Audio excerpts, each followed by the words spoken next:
नमस्कार, मैं हूं विनीता खेमका और आप देख रहे हैं समाचार टाइम 24।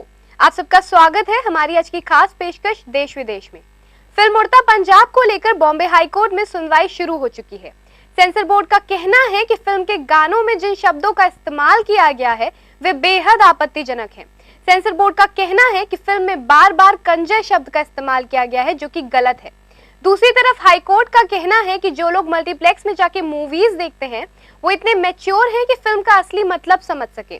साथ ही उनका यह भी कहना है कि टीवी हो या बड़ा पर्दा, हर इंसान को अपनी पसंद की चीजें देखने का हक है।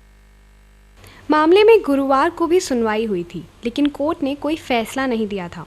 सेंसर बोर्ड की ओर से कहा गया है कि फिल्म में कई डायलॉग बेहद आपत्तिजनक हैं। वकील ने ज़मीन बंजर तो औलाद कंजर डायलॉग का हवाला दिया है। उन्होंने कहा है कि जिन सीन्स को फिल्म से काटा गया है वे बेहद अश्लील थे। गुरुवार को सुनवाई के दौरान कोर्ट ने सेंसर बोर्ड से फिल्म में पंजाब शब्द हटाने की बात पर सफाई मांगी। कोर्ट ने फिल्म गो गोवा गोन का हवाला देते हुए कहा कि अगर उस फिल्म में गोवा को ऐसी जगह के तौर पर दिखाया गया है जहां लोग ड्रग्स लेने जाते हैं, तो फिर उड़ता पंजाब में पंजाब शब्द से क्या दिक्कत है।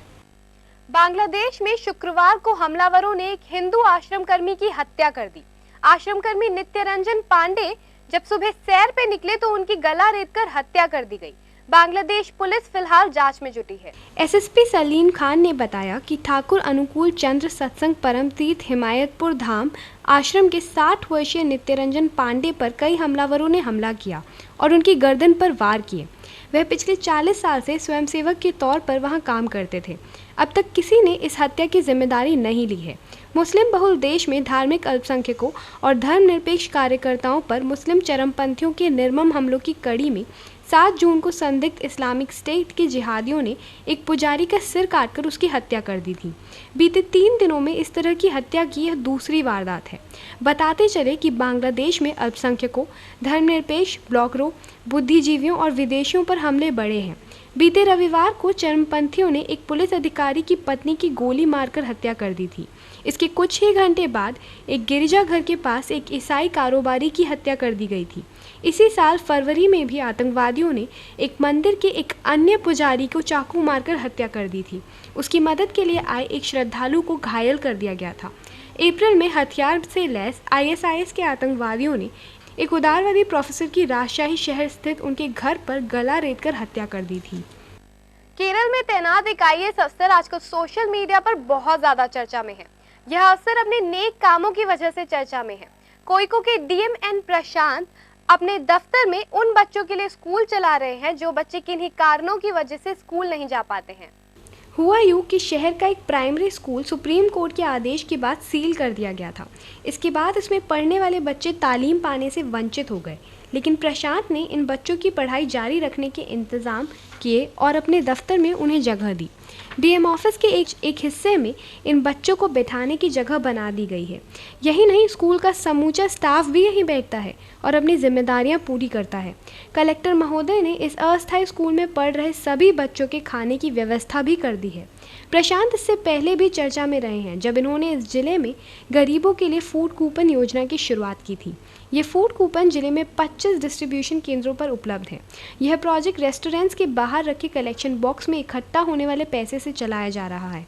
यह योजना 30 रेस्टोरेंट्स की भागीदारी से शुरू की गई थी, लेकिन आज 100 से ज़्यादा रेस्टोरेंट्स इस योजना का हिस्सा बन चुके हैं। 2007 बैच के आईएएस अफसर प्रशांत ने बीते साल फरवरी में जिले का चार्ज लिया था।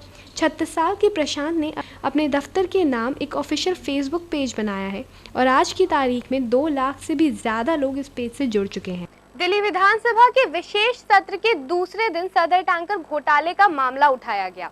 यह मुद्दा बीजेपी एमएलए विजेंद्र गुप्ता ने उठाया। विजेंद्र गुप्ता ने अपनी सीट पे खड़े होकर यह सवाल किया कि इस मामले में अभी तक कोई जांच क्यों नहीं हो रही है। मुख्यमंत्री अरविंद केजरीवाल ने सदन में इसका जवाब दिया। केजरीवाल ने कहा कि आप अकेली सरकार है जिसने अपने वादे पूरे किए हैं। पार्टी ने भ्रष्टाचार के खिलाफ जो आवाज़ उठाई उससे मोदी जी डर गए। केजरीवाल ने कहा कि एसीबी में मोदी जी ने अपने पैरामिलिट्री फोर्स भेजकर उसके ऊपर कब्जा कर लिया। मोदी जी का इतिहास है कि वह संविधान में विश्वास नहीं करते। अरविंद केजरीवाल ने कहा कि जिस भ्रष्टाचार की विजेंद्र गुप्ता बात कर रहे हैं वह शीला दीक्षित के समय हुआ था। यह सब लोग जानते हैं कि कांग्रेस और बीजेपी में पति पत्नी का रिश्ता है। केजरीवाल ने कहा कि कपिल मिश्र ने मुझे चिट्ठी लिखी, लेकिन मेरे पास एसीबी नहीं है। इनका मकसद सिर्फ भ्रष्टाचार पर राजनीति करना, सदन की महिलाओं को गाली देना और मारपीट करना है। इंडिया का मोस्ट वांटेड अपराधी और अंडरवर्ल्ड डॉन दाऊद इब्राहिम दिल्ली में टेरर अटैक की साजिश रच रहा है। ऐसा दावा एक रिपोर्ट में किया गया है। इस रिपोर्ट के मुताबिक दाऊद इब्राहिम अभी भी पाकिस्तान में ही छिपा है। साजिश की गंभीरता का अंदाज इसी से लगाया जाता है कि यह धमाके 1993 में मुंबई में हुए हमले की तर्ज पर करने के आदेश दिए गए हैं। बता दें कि मुंबई धमाकों में 257 लोगों की जान गई थी। रिपोर्ट के मुताबिक दाऊद अब तक भारत में सिर्फ जाली करेंसी और ड्रग की तस्करी पर फोकस कर रहा था, लेकिन अब उसने स्ट्रैटेजी बदलते हुए पूरे भारत में टेरर अटैक शुरू करने का फैसला लिया है। इंटेलिजेंस ब्यूरो के ऑफिशियल्स ने कुछ मैसेज इंस्पेक्ट किए हैं। इनके मुताबिक डी कंपनी ने भारत में कुछ लोगों को हायर किया है। इन लोगों को ही दिल्ली में सीरियल ब्लास्ट करने का ऑर्डर दिया गया है। माना जा रहा है कि डी कंपनी ने मध्य प्रदेश के अपने को इसके लिए टास्क दिया है। रिपोर्ट के मुताबिक ये लोग दिल्ली की ओर अपने कदम भी बढ़ा चुके हैं। दिल्ली पुलिस और अन्य सिक्योरिटी एजेंसियों को हाई अलर्ट कर दिया गया है। ये दाऊद के गुंडों को पकड़ने की हर संभव कोशिश में जुटी है। रिपोर्ट के मुताबिक सिक्योरिटी ऑफिशियल्स ने कुछ लोगों से पूछताछ की है। इनसे मिली जानकारी के आधार पर दाऊद के गुंडों को ट्रेस करने के लिए 24/7 काम किया जा रहा है। Indira Gandhi national airport, Delhi metro, विधानसभा और नई दिल्ली रेलवे स्टेशन की रिपोर्ट में पॉसिबल टेरर टारगेट्स बताए गए हैं।